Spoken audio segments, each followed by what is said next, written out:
Well, Happy New Year, Gail. Happy New Year. I have not had you back since end of last year, and our promise was, oh, we will continue having conversations into 2025. And just before I hit record, for those who don't know Gail, she's been on my show multiple times. She's one of my favorite guests, and um, we may end up doing this type of topic as an ongoing episode through 2025 after March. So um, stay tuned. And Gail, just for those who haven't heard past episodes, maybe you could give us a little bit of the 1,000-foot view of what you do and your connection to a very hot topic these days, which is DEI. Sure, I'm a business coach with a specialty in marketing and getting your message out and how to attract the ideal clients through your message. Just to let your listeners know, I do have parrots. They're small parrots, but they can be loud. So I'm doing my best to keep them quiet, but they're here. So I'm a business coach with a specialty in marketing and messaging, and I am a certified professional diversity coach. That's what the initials are after my name, CPDC. I got that certification. I really got that training more for me. I am a new mom. Well, she's 5 now, but I'm a newish mom. And she was born in 2019. And even before that, I was starting to question my environment around me. My office used to be in Oakland, and I don't know if you ever heard of the story of what was her name? She had a nickname. I want to say like Barbecue Betty or something like that. But basically, a woman called police on people who are Black who are barbecuing in the park. And that was across the street from my office. And this woman worked for an organization that's supposed to be helping the community. So it was more eye-opening for me. I mean, I've always experienced different things, but it was even more eye-opening for me that even with the best intentions, our our unconscious bias can come out, and we may not realize that. Uh, so I wanted to work on myself. I wanted to unpack what I had learned uh, about myself, about my coaching, and do that not only for me, but also for my daughter. When 2020 hit and we had the lockdowns, there was a school that I had my eye on, but it was all the way in Washington, D.C. I need to go there in person. One of the benefits, as we all know from the lockdowns, is more things were available online. So they offered their training program online, and I became certified as a professional diversity coach. Now, I don't use that in anything in particular. I'm not necessarily just working with people from diverse backgrounds, but what this training allows me to do, not only did it help me, um, help me with understanding two cultures, the American culture and then my Filipino background from my parents and ancestors, but also to support my clients who come from diverse backgrounds as well, because our diverse, our culture, our learning, our family, our schooling, all of that comes into play with our worldview. And sometimes we think that, well, it's supposed to be this way because this is what I know. And with this diversity idea is that you open up your worldview to more possibilities of like, oh, well, maybe because of how they were taught or how they are even just born, life is different for them and they experience life in a different way. So that's my background in terms of diversity coaching, is bringing that into my coaching for my clients. That background really does help me understand as well. And I think that story that you mentioned, the anecdotal story of working across what was the location? There was something In that, Oakland, yeah, it was at a lake, a park at the lake. And it's funny is technically, yeah, they probably weren't supposed to be barbecuing there at that particular part of the park. However, there is a history of, unfortunately, police violence when they are called against people of color, particularly Black people, and maybe calling the police. I'm just going to just say, I think calling the police was too far of a step.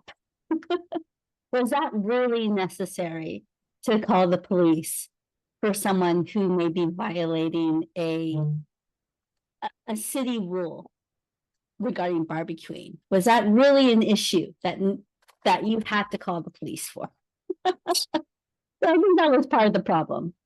okay, yeah, and so that um something got out of hand when it was just maybe could be an innocuous situation where somebody was barbecuing. Maybe they should not have, but this led to a catalyst in you that you became curious about DEI, right? And its role in your life. Yeah. And I also had office mates. There was another business in the same building where that was their specialty. Excuse me. They are DEI consultants for businesses. So they've worked with, I think they worked with MailChimp and other tech businesses in the Bay Area, San Francisco Bay Area, helping them create their DEI policies for their business and cities as well. I believe they worked with local governments as well. So the intention behind DEI, and again, it stands for diversity, equity, and And inclusion. That's the common term is diversity, equity, inclusion. Sometimes people also add in a B for belonging, which may feel more inclusive. So you're including people, but then do people feel like they really belong? So belonging might be part of that as well. Sometimes people also bring in maybe justice might be part of that. And it just depends on the context of the context and the goals of what you want to bring into your community or organization or business. and while you were um while you became aware of DEI first through your own experience in life and then curiosity, I think it's become something that's very important to you. You and I have been talking about this as a topic since last year. And what's interesting is that while not everyone may know have known of DEI, it's now almost become a household term in the political conversations in the last several weeks, if not a little bit longer. There were signs that things were going to become disrupted in that world. And I'd like for you to maybe share your mindset on this disruption. And maybe for those who do not know, they're like, I have not heard about this. What disruption? What is DEI? Maybe you can educate us. I'm going to show off my little dinosaur here. This is one of the squeakers, if you hear them in the background. For those who watching Um, the video, you can see her holding one of the little squeaker birds. well, yeah, our little Tanya parrots. Um, so I apologize. I got a little distracted with the bird. What was the question? It was basically the fact that DEI is now being eliminated. And it's Mm-hmm. a topic you and I've been talking about since the end of last. Mm-hmm. I know you're passionate about it, and I was surprised when I saw that just I think the day after the election, Facebook announced that they would remove DEI as a part of their organization. And Right. I think in very short order after the inauguration, one of many things that have been eliminated, including humanity, is is deep. Yeah, it is a triggering word for maybe many white people. And when I think about that, I think it comes from this sense of fear that, and that's what's being perpetrated in the right-wing media, is that they are taking our jobs, and we do live in a world where there are haves and have-nots. I mean, obviously, there are people who are struggling right now, just making ends meet. And it's just kind of interesting to see this happening of having this authoritative people saying, well, it's them, it's they're doing it. And then you some people get caught up in the emotion of that, of having that scapegoat. But when you step back and look, okay, what's really going on here? I think you get a better layout of what's everything in play. But if I want to just focus on, there's so much here. If I just want to focus on when it comes to diversity, first I think is diversity is not just physical. It's neurodiversity, it's mental illness, it's people are disabled, it's gender. Gender is a big topic right now.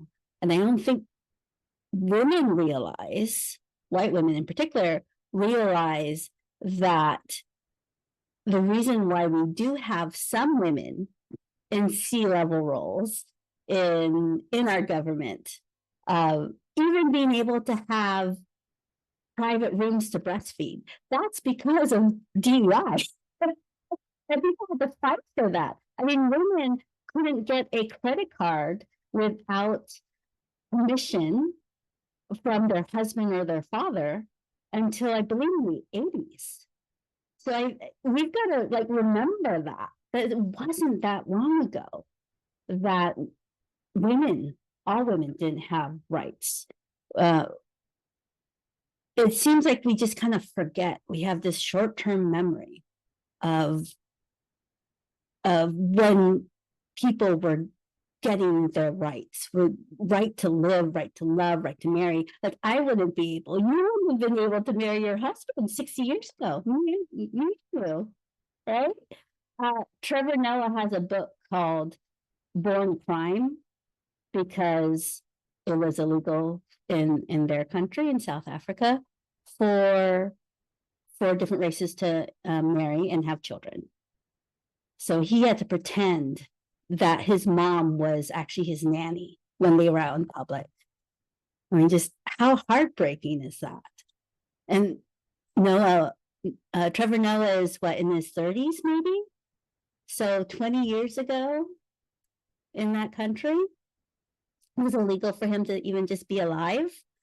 So I think we just got to remember that no matter what our differences are in our beliefs and what's right and what's wrong, once we start eliminating rights for some people, you're starting to eliminate rights for everybody. And I think people think that, oh, it's them, not me. And then slowly it becomes you too. There's that old poem. I think it was written after the Holocaust about first they were after them, and then they were after them, and then they were after me. It's scary. It's scary. There is this feeling of fear. And I think this is why it's so important for us to be grounded in truth, in our beliefs, I believe in the good of people. I do believe that most people are just afraid. And if we can help them in our own way of helping them see their light and the light in others, that this world will be a better place. So as much as there's this fear, there may be anger, there may be feelings of overwhelm, is the more we can step back, root ourselves, and practice our own mindfulness and spirituality beliefs, the easier it is for us to not only take care of ourselves, but take care of our community. I like the fact that you mentioned to see their light and see your own light from a very spiritual perspective. I view all individuals as souls, and it's agnostic to color, race, ethnicity. Um, and it's a good reminder that you just provided moments ago that at different points, each of us have had our light dimmed, and at different points, we've been able to then shine our light and we forget. So, women like myself may not have had the same opportunity. Both of us are married to white men, and knowing that our life would have been very different not so long ago. And even as an Indian woman, having a choice to who I marry and what I do, these are things that many of us need to maybe pause if we think that DEI is for others. It's really a way to allow each of us to shine our light. Yeah. I would even encourage people to stop using the acronym as much as possible and start actually saying the words. If you don't fully understand each word, that's fine. It's just what word is more meaningful for you. Is it diversity? Is it inclusion? For me, it's inclusion. Or belonging. Maybe I'm kind of weighing each one. I'm not sure which word would mean more for me, but inclusion, like having everyone feel included or having everyone feel they belong on this earth, belong in their communities and loved. Even if I may not fully agree with everything that they do. I mean, I don't think my neighbors watch this podcast. I have neighbors. I have great neighbors. They're great neighbors. I honestly don't think I want to know everything they believe because I have a feeling we wouldn't see eye to eye on everything. But that's okay. We're great neighbors. We can live next to each other. Yeah, and it is those interesting times that we are back in. Maybe we lived in a state of maybe illusions of unity among one another. But when something so overtly is stated that we are removing DEI on a government level, it brings to light what um, is now important to people, and Mhm. or what's not important to them. When maybe certain people, like you were saying, we may not want to know what they feel, but Yeah. they may not Yeah. have that desire to give you that light. Yeah. There's an idea in there that sounds great. There's idealism regarding metric um by what's the word? For example, hiring people by merit. That sounds great in theory, but the reality is not everyone has the same opportunities. And because I think it's actually been outlawed to use the term unconscious bias in the school system, but we are born with our own biases and prejudice just because of our upbringing and what we're taught and what we learn from culture and media and things like that. So we learn different things or even just our own experiences. For example, I get really nervous around men who yell. Like men who are angry and yelling kind of freak me out because I do have a past experience of abuse.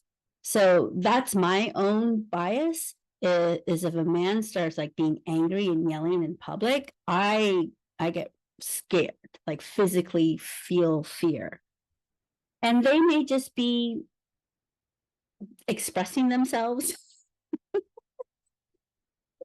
in that way. The anger may not be towards anyone in particular.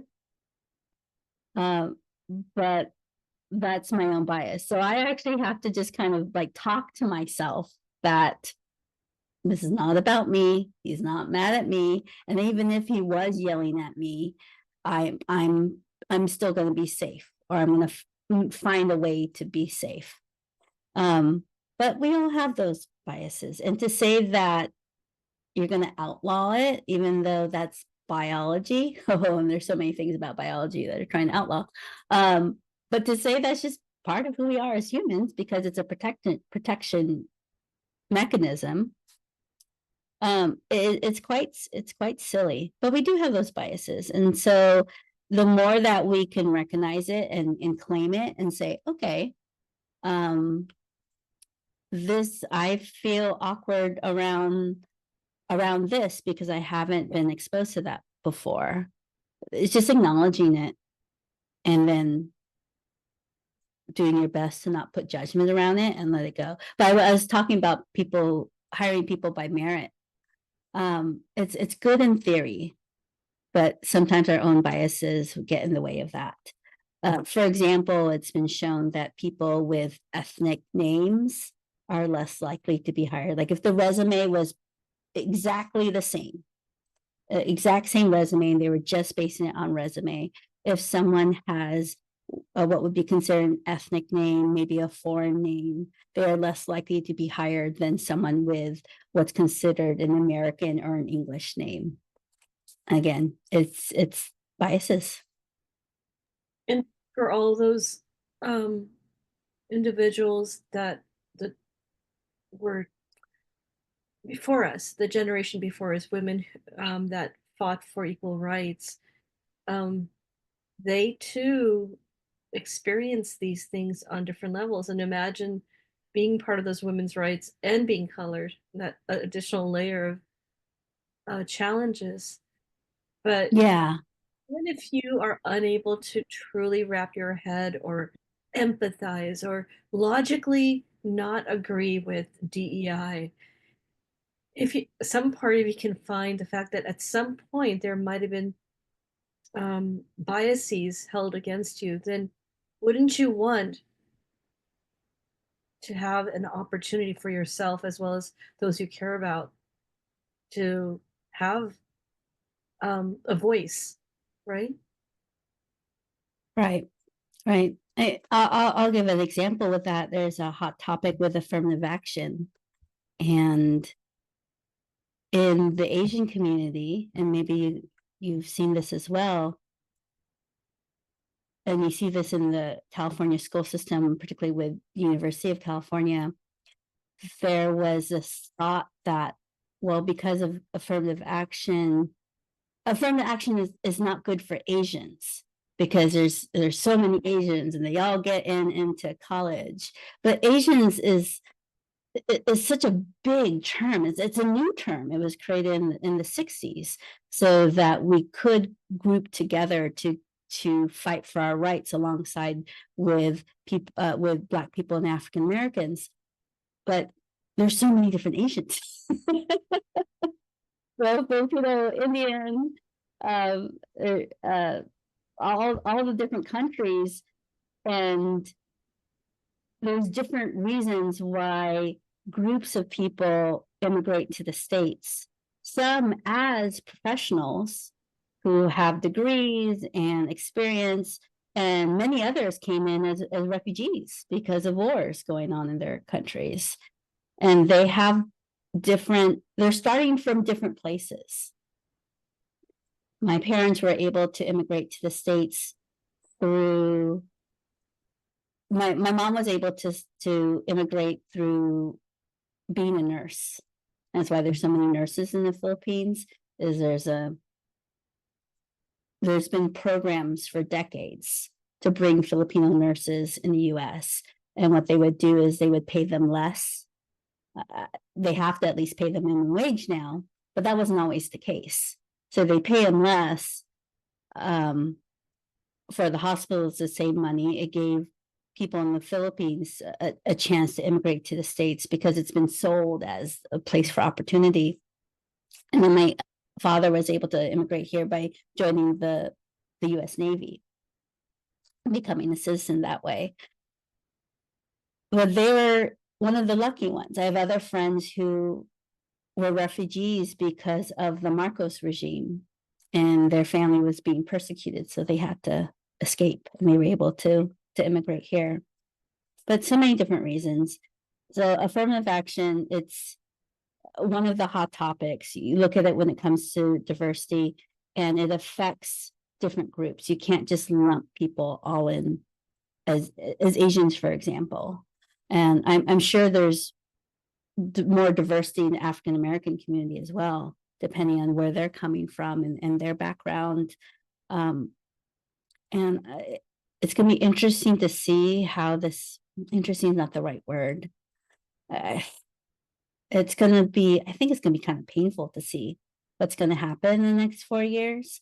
There's also they've already seen a decrease in enrollment for Black people in Harvard, and it's not because there aren't qualified students to go into Harvard.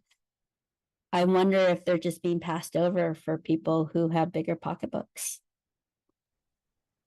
Yes, and like you were just describing, this will probably, and already has, caused a disruption in how people are being enrolled in programs, maybe hired, which I believe will be a very evident thing very soon.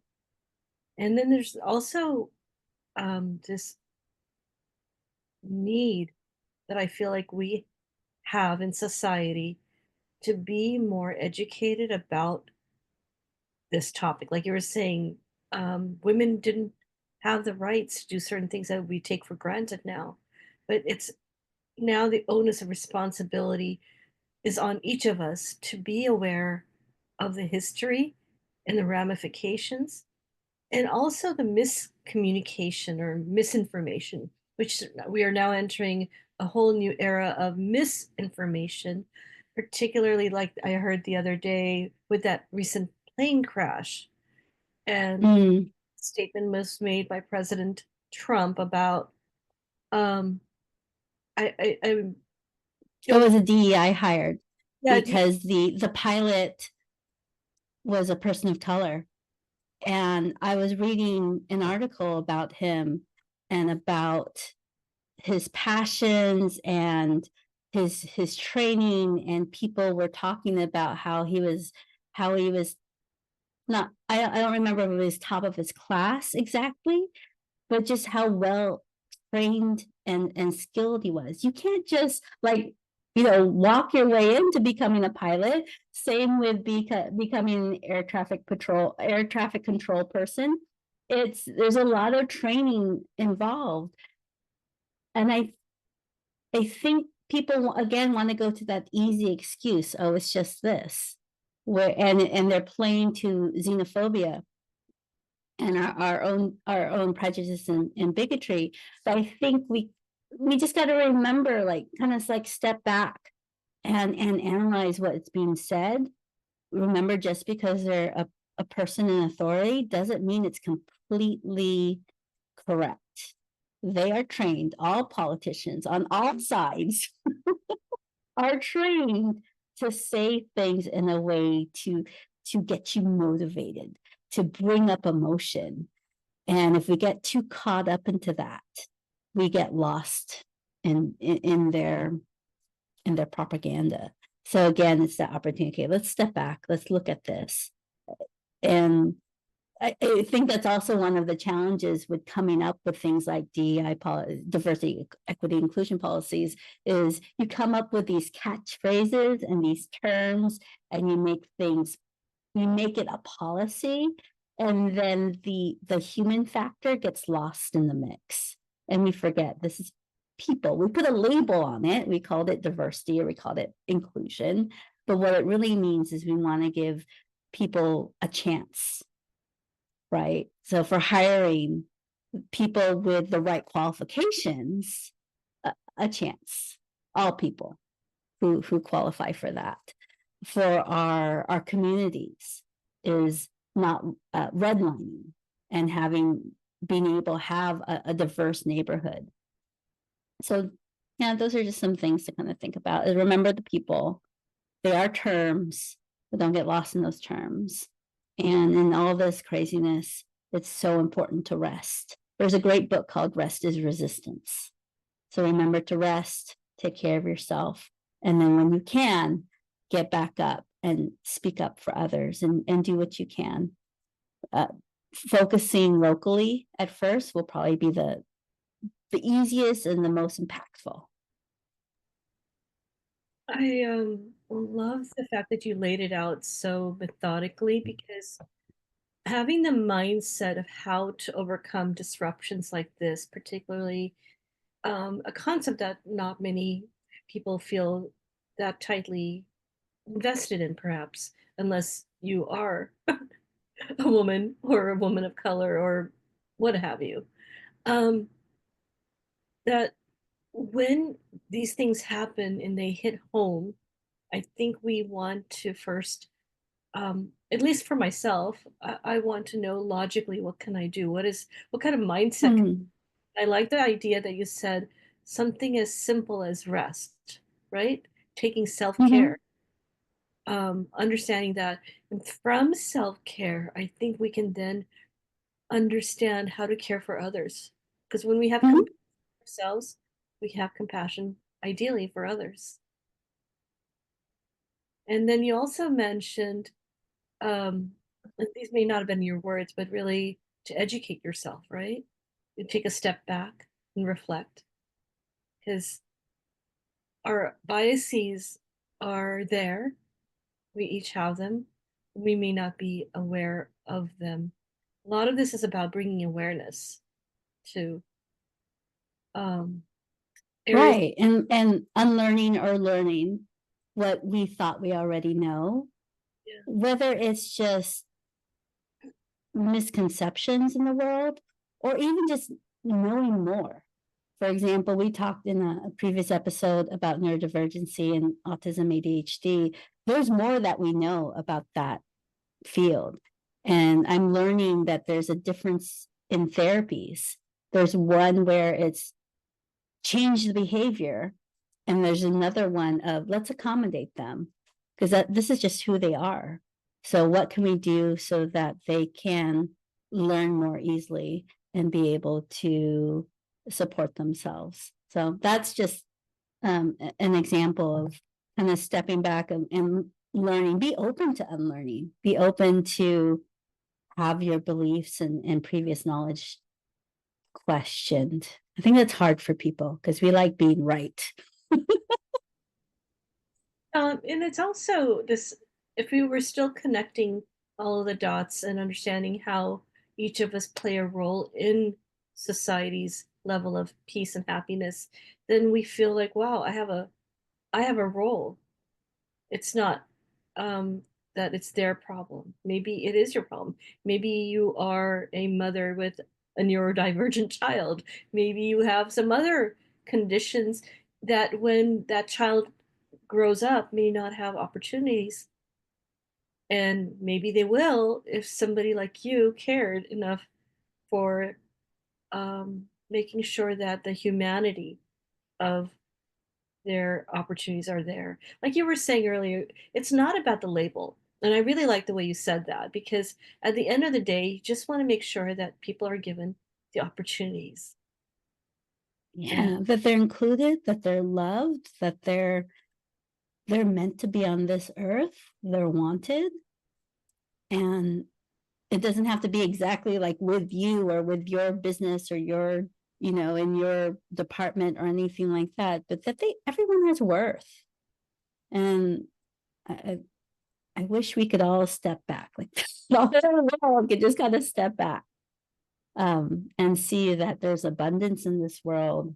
We just kind of step back and look at innovations that are out there so that everyone can have a home to live in, everyone can have food and water, everyone can have health care.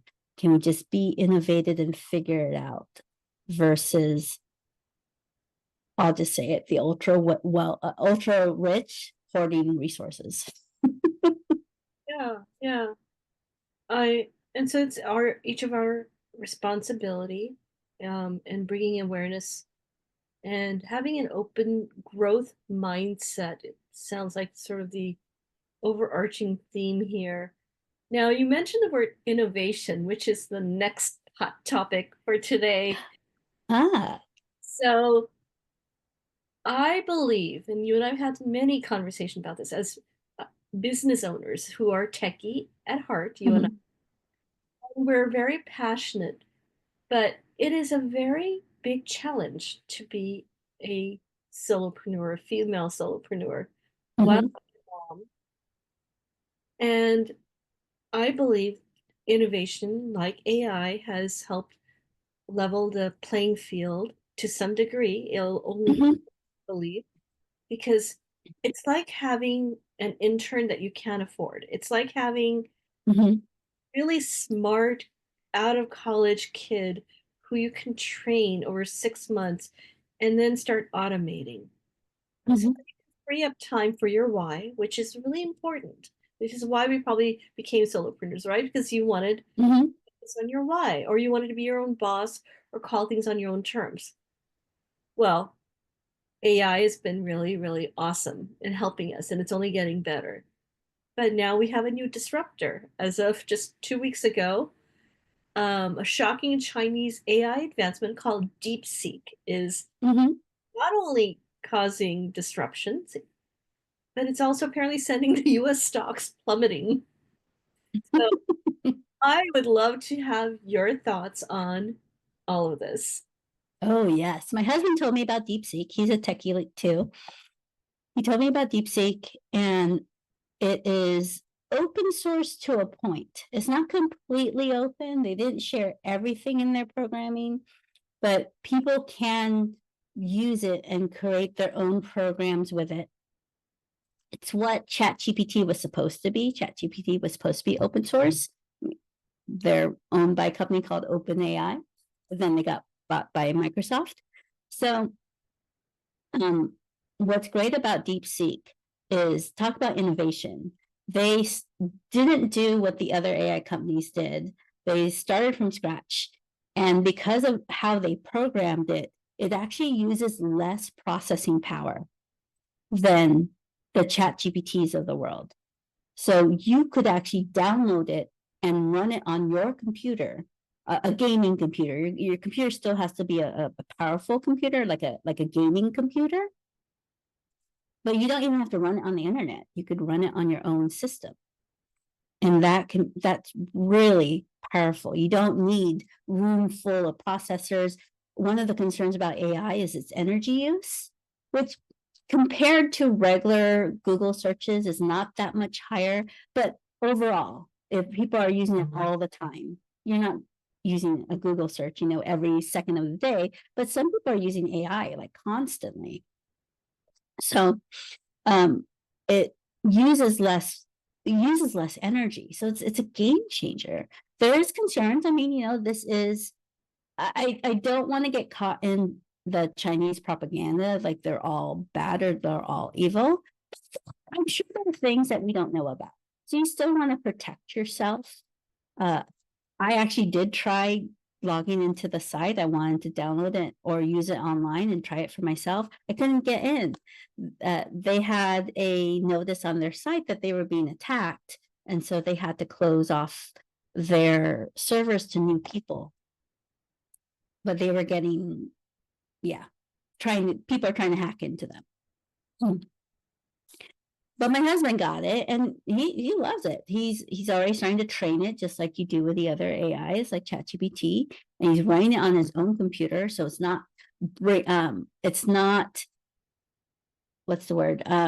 Broadcasting his information back online. Because that's another thing that people are concerned about is if I put something online or through my AI processor, it's now public domain. So if I'm working on IP, my intellectual property, I don't want, and it's not ready to be out there.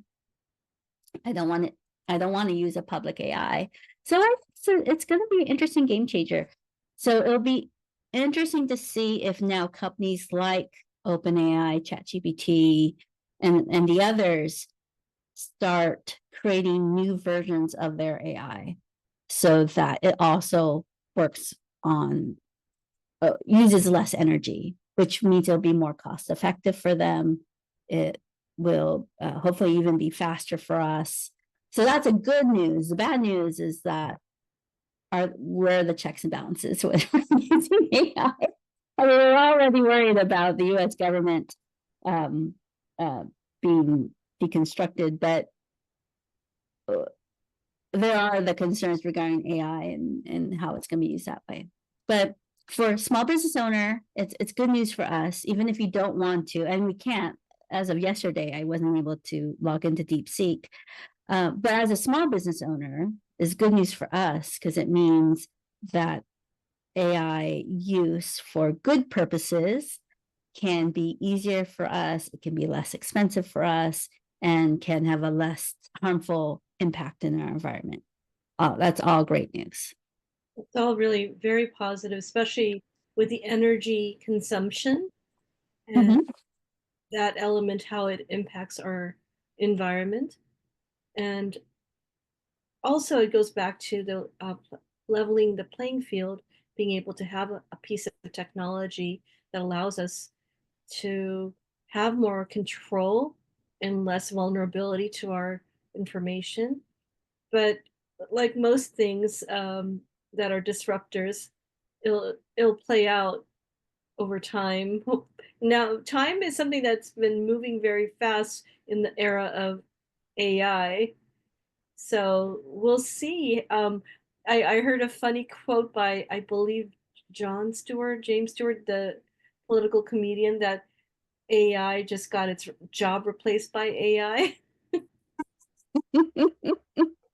Yeah, yeah. That's a concern as well, is that if you have a job or business that can be easily done by AI, it's definitely time to innovate what you're doing and know that your people skills cannot be replaced. So your strategy, your communication, the nuances when it comes to your work, that can't be replaced. And that's something to develop more. So if you are, for example, I like focusing on marketing strategy. I used to have a social media agency, but when I saw that virtual assistants can do similar work and for a lot cheaper, I didn't want to go that route. And I didn't want to become a big marketing agency either. So I decided to do coaching and marketing training in that way, marketing consulting, marketing strategy, versus trying to compete dollar for dollar with virtual assistants. And also the way I see that, a little bit of a tangent, but when I refine my services as a solopreneur, I believe that the way I want to show up for my clients and others is to empower them. So rather than do it for you, wouldn't it be ideal if each of us is empowered to know how to do it for ourselves? Right. Yeah. I'm a big believer in do it with you. So yeah, and that's what I like doing for my clients as well. Is I'm launching, I don't think I told you this yet, Shilpa. I'm launching a marketing writing program. So for business owners who want to share their insights, they want to share their wisdom, their knowledge, whether that's through video and podcasting or social media or writing. I'm creating a 30-day free writing challenge. So every day they get a prompt that they can use in their marketing. And then I'm also creating a co-working hour, a co-working writing hour, so we can write together and do that on a daily basis to create that consistency and habit. I love that co-working concept.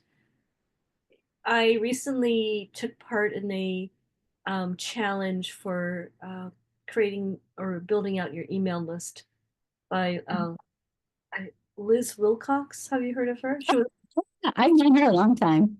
yeah, Yeah, I used to live and travel in an RV, and she used to have an RV blog. So that's when I first came across her, was when yeah. she had her RV blog. She talked about that in this course I took of hers. I've known her Mhm. because I became aware of her because I'm a member of Podmatch, which is Mhm, a service that you use to find guests. mhm, And she apparently is friends with the owner of Podmatch. mm. And at the same time, it just so happens a friend of mine was on Survivor. And Yes, and she was on Survivor. so it was like this end degree of separation. I'm suddenly like aware Right. of this woman. And then it turns out a lot of my friends know her through these connections. Yeah, she's done a great job of, since selling her RV blog, of establishing herself. I mean, she was already a writer, but then establishing her email program, and yeah. Yeah, so going back to co-working, I took part in this challenge that she was hosting, and part of the challenge was you'd be in this virtual room with other people who are building out the copy for their. Mm. Hmm. It was fun, actually. It That's was really nice. exciting, and it goes back to showing how um, technology that's now accessible to us as women Hmm. is empowering us on a level that we may not have seen many years ago. And it's a good disruptor. So not all disruptors are necessarily, or maybe all disruptors are neither good or bad. It's a matter of our perception. And And how we use it. Yeah. uh, Yeah. yeah, so but that's it was a nice way to segue to the innovation element of it as well. But there's so much more that you and I can unpack, so to speak, for when it comes to AI technology, and then even going back to our original conversation on diversity, inclusion, and Hmm. how that will now play out in our world. I don't want to say government, Hmm. in our world. um, the onus and responsibilities on each of us to not only bring light to ourselves, but bring it to others and amplify other people's voices. And I believe that your role is even more important now because you are equipped with this knowledge. Knowledge is power. Yes. Yeah. Uh, Knowledge is power. Knowledge in action, I think, is even more powerful. So yeah. What action can one take today if they want to make a positive impact on inclusion? I would find a community.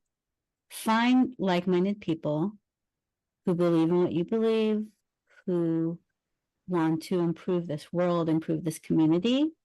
Because there are already organizations who are moving in a direction to support all people. So I would say find your people, see how you can help out in any way you can. It doesn't have to be much. It might just be maybe sharing their newsletter or learning how to have conversations with people who may think differently than you do. But that would be my first suggestion is do a little Google search or ask your friends. I want to help someone. Focus maybe just on one or two groups or topics that you feel passionate about because there's so much out there and so many people need help. So focus on one thing, find a group, and be part of it. See how you can help others. That is perfect. Well, thank you, Gail. I look forward to having you back. We will have a conversation on the same thing, maybe around spiritual resiliency in the era of Mm, all of these cultural disruptions that we are now going to be managing through mhm. our I'm looking spiritual. forward to that. As you know, I've been on a spiritual journey myself and yeah, come to a really good place. So I'd love to share that. Oh, I love hearing that. And you and I always have these amazing inspirational conversations when it comes to spirituality. And I know you've really been doing a lot of inner work around that. So, yes, that'll be our next conversation. Thank you. Thank you. Have a great day.